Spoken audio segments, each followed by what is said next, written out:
पाखंडी गुरु का पहला लक्षण है गुह्य मंत्र प्रदान करना और झूठे वादे करना। ये सब मुद्दे संस्कृत श्लोक में है, लेकिन मैं सीधा अनुवाद समझा रहा हूं। पाखंडी गुरु का पहला लक्षण है गुह्य मंत्र प्रदान करना और झूठे वादे करना। गुह्य मंत्र देने के पीछे क्या उद्देश्य रहता है? क्योंकि शास्त्रों में ये गुह्य मंत्र जैसा कोई कॉन्सेप्ट है ही नहीं। शास्त्रों में जो भी मंत्र है वह सबके लिए ओपन है। इसके बारे में एक घटना है। एक बार एक गुरु अपने शिष्य को मंत्र देकर कहा, इस मंत्र का जाप करने वाला व्यक्ति सीधा भगवान के धाम में जाएगा, लेकिन किसी को बताना नहीं। उसका शिष्य उदार हृदय वाला था। उसने क्या किया, सबसे ऊंची बिल्डिंग पर चढ़कर सभी गांव वालों से कहा, हे गांव वालों, मेरी बात ध्यान से सुनो। मैं आपके लिए एक ऐसा मंत्र लाया हूं जिसका जाप करने से आप सीधे भगवत धाम जाओगे। ऐसा करके सबको वो मंत्र दे दिया। उस समय गुरु का दूसरा शिष्य वहां था। उसने जाकर गुरु को कहा कि आपके शिष्य ने बहुत बड़ा गड़बड़ कर दिया। गुरु ने पूछा, क्या हुआ? उसने कहा, आपके द्वारा दिया हुआ मंत्र सबको दे दिया। गुरु ने कहा, जाकर उसको बुला कर लाओ। दूसरा शिष्य जाकर बुला कर लाया। गुरु ने कहा, मेरी आज्ञा का उल्लंघन करने के कारण तू नरक में जाएगा। शिष्य ने कहा, गुरुदेव, मैं तो नरक में जाऊंगा, लेकिन इतने सारे लोग हैं, वो तो भगवान के धाम में जाएंगे। अगर इतने सारे लोग भगवत धाम में जाएंगे तो मैं नरक में जाने के लिए तैयार हूं। तब उसका गुरु समझ गया कि यह भावना सही है। वास्तव में शास्त्रों में भगवान को प्राप्त करने के लिए कोई गुप्त मंत्र नहीं है, खुला मंत्र है। लेकिन पाखंडी गुरु इसलिए गुप्त मंत्र को गुप्त रखने के लिए कहते हैं, क्योंकि अगर शिष्य किसी को कहेगा और सामने वाला शास्त्र का जानकार निकला तो कहेगा, अरे ये मंत्र तो शास्त्रों में नहीं है, तो गुरु का भांडा फूट जाएगा। क्योंकि गुरु ने अपने मन से ओम क्लीम श्लीम स्वाहा नाम का मंत्र बनाकर दे दिया, जिसका कोई शास्त्रों में वर्णन नहीं है। इसलिए गुरु गुप्त मंत्र देते हैं, क्योंकि अगर कोई क्रॉस चेक करने वाला मिल गया तो गुरु का भांडा फूट जाएगा। इसलिए कई बार गुरु कहता है कि अगर किसी को यह गुह्य मंत्र मालूम हुआ तो तुझे इसका फल नहीं मिलेगा। इस डर के कारण शिष्य किसी को मंत्र देता नहीं है। एक बार परम पूज्य राधा गोविंद महाराज कथा कर रहे थे मुंबई में। उस समय एक व्यक्ति बैठा बैठा एक मंत्र का जप कर रहा था, शिवो अहम शिवो अहम। इस मंत्र का अर्थ है मैं शिवजी हूँ, शिवो अहम, मैं शिवजी हूँ। परम पूज्य राधा गोविंद महाराज ने कथा के आयोजकों को कहा, शिवजी को बाहर ले जाइए, मेरी कोई योग्यता नहीं है कि मैं शिवजी को प्रवचन दे सकूं। कथा के आयोजक उस कथा से उसको उठाने लगे। उसने पूछा, क्यों उठा रहे हैं? आयोजकों ने कहा, इस मंत्र का अर्थ पता है तुझे? उसने कहा, मुझे पता नहीं है। आयोजकों ने कहा, इस मंत्र का अर्थ होता है मैं शिवजी हूं। उसने कहा, लेकिन गुरुजी ने दिया है, इसको मैं बंद नहीं करूंगा। कहने का अर्थ है कि गुरु ऐसे ही सीक्रेट मंत्र देकर सामान्य लोगों को मूर्ख बनाते हैं। वास्तव में शास्त्रों से मंत्र होना चाहिए और आचार्यों द्वारा प्रमाणित होना चाहिए। और ऐसे ठग गुप्त मंत्र देकर झूठे वादे करते हैं कि इस मंत्र से यह फायदा होगा, आपके पास इतना धन आ जाएगा, आप इतने दिन में सिद्धि प्राप्त कर लेंगे, आप भगवान बन जाएंगे, इत्यादि झूठे वादे करते रहते हैं। फिर है अपने शिष्यों को 4 नियम पालन करने की आज्ञा न देना। शिष्यों को 4 नियम क्यों पालन करना चाहिए? क्योंकि श्रीमद् भागवत में धर्म के 4 स्तंभ बताए हैं, दया, पवित्रता, सच्चाई और तपस्या। और 4 नियम पालन नहीं करते हैं तो 4 स्तंभ टूट जाते हैं। वे 4 नियम क्या है? मांसाहार नहीं करना, जुआ नहीं खेलना, नशा नहीं करना और स्त्री संग नहीं करना। ज़्यादातर गुरु लोग इन 4 नियमों का कड़काई से पालन करने की आज्ञा नहीं देते हैं, क्योंकि ऐसे नियम बताएंगे तो ज़्यादा शिष्य नहीं आएंगे, उनके सत्संग में भीड़ नहीं आएगी, फिर गुरु जी का प्रचार कैसे होगा। आप भी कुछ करो, आप कुछ भी करो, लेकिन हमारे सत्संग में आओ। एक बार एक भक्त बता रहा था, ये जगह ध्यान योग के शिविर का पोस्टर लगा था उसमें लिखा था आप कैसे भी ध्यान योग में आ सकते हैं, कैसी भी परिस्थिति में। तो उस भक्त ने कहा, फोन करके पूछा कि मैं शराब पीकर ध्यान योग में आ सकता हूं। सामने वाले ने कहा हाँ, आप शराब पीकर भी ध्यान योग में आ सकते हैं। आप सोचिए आजकल के गुरु कितने शक्तिशाली हो गए हैं। जो शराब पीकर आता है उसको भी भगवान के ध्यान में उसका दर्शन करा देते भगवान का। वाह! परंतु शास्त्र मना कर रहे हैं। लेकिन आजकल के गुरु शास्त्र से ऊपर उठ गए हैं।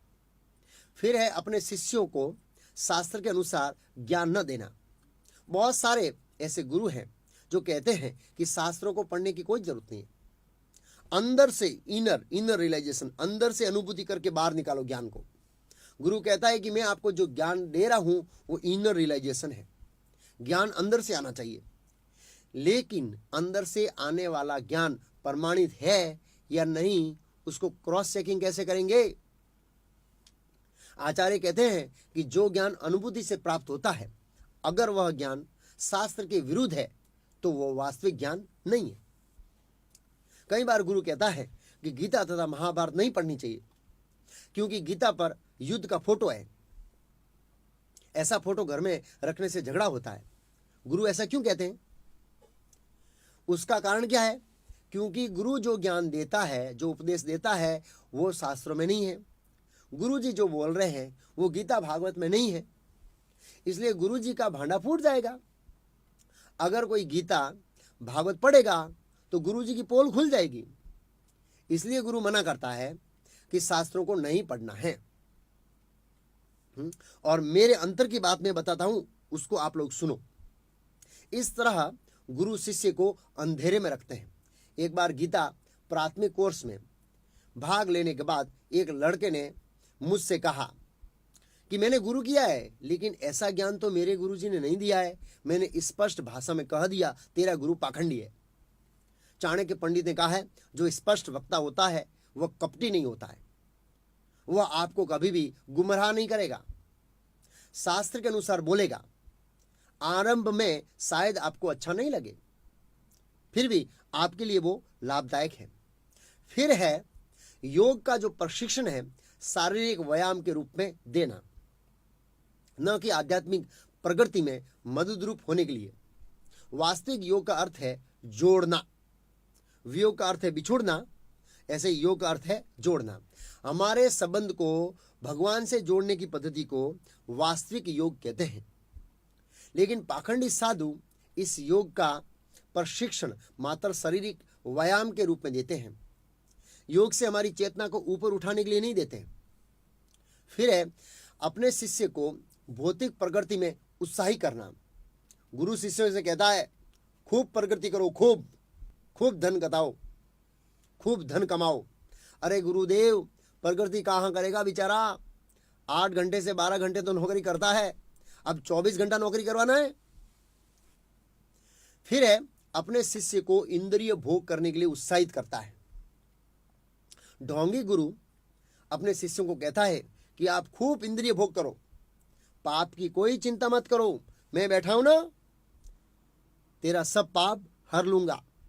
जैसे रजनीश ओशो का कहना है कि आप इतना इंद्रिय भोग करो कि आप उसमें से ऊब जाए, और जब आपको इंद्रिय भोग से नफरत हो जाए तब आपको अपने आप इंद्रिय भोग छूट जाएगा। उसका ऐसा कहना है रजनीश ओशो का। लेकिन शास्त्रों का कहना है कि हम करोड़ों जन्मों से इंद्रिय भोग करते आ रहे हैं, फिर भी हम नहीं उबे। ये विचारधारा गलत है। एक बार मैं 2001 में गुजरात में एक गांव में प्रवचन देने के लिए जा रहा था। रास्ते पर बड़ी भीड़ जमी थी। मैंने पूछा ये भीड़ कैसी है भाई? एक व्यक्ति ने कहा स्वामी जी, पोल्ट्री फार्म का उद्घाटन करने के लिए एक स्वामी जी आए। मैं मन में सोचा यार, ये स्वामी जी अगले जन्म में मुर्गा बन जाएगा। हाँ, ये तो पाप है। साधु को ऐसे कार्यों करने के लिए अपने शिष्यों को उत्साहित नहीं करना चाहिए। आज पोल्ट्री फार्म का ओपनिंग किया है, कल जाकर बियर बार का ओपनिंग करेगा।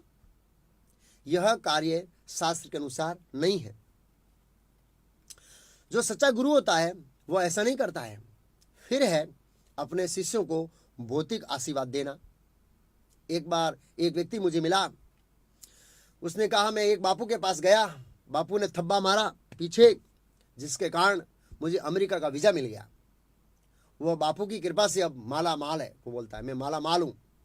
शास्त्र के अनुसार भौतिक प्रकृति करने का अर्थ है जन्म मृत्यु के बंधन को बढ़ावा देना। ऐसा आशीर्वाद बंधन का कारण है। कई बार बापू भौतिक आशीर्वाद देते हैं, बेटा सुखी रहो, लेकिन भगवान कृष्ण भगवद गीता में कहते हैं कि यह जगत है वो दुखों से भरा हुआ है, इसमें से बाहर निकलो। लेकिन ढोंगी गुरु कहता है कि इस जगत में सुख से रहो। यह तो ऐसा आशीर्वाद है जैसे कोई व्यक्ति जेल में रहता है तो कोई साधु उसको आशीर्वाद देता है, बेटा जेल में सुखी से रहो, लेकिन जेल में कोई सुख से नहीं रह सकता। ऐसे ही भौतिक जगत में कोई भी व्यक्ति सुख से नहीं रह सकता। ऐसा लग रहा है कि जो गुरु ऐसा भौतिक आशीर्वाद देता है वह अपने आप को भगवान कृष्ण से शक्तिशाली समझता है, क्योंकि भगवान कृष्ण ने इस जगत को दुखमय बनाया है और बापू अपने आशीर्वाद से उसको सुखमय बनाना चाहता है। लेकिन वास्तव में जो सच्चा गुरु होता है वो भौतिक आशीर्वाद नहीं देता है, बल्कि आध्यात्मिक प्रगति करने के लिए आशीर्वाद देते हैं। फिर है शास्त्रों के अनुसार गुरु का आचरण न करना। जो गुरु शास्त्रों के अनुसार गुरु का आचरण नहीं करता है तो वह भी पाखंडी गुरु है।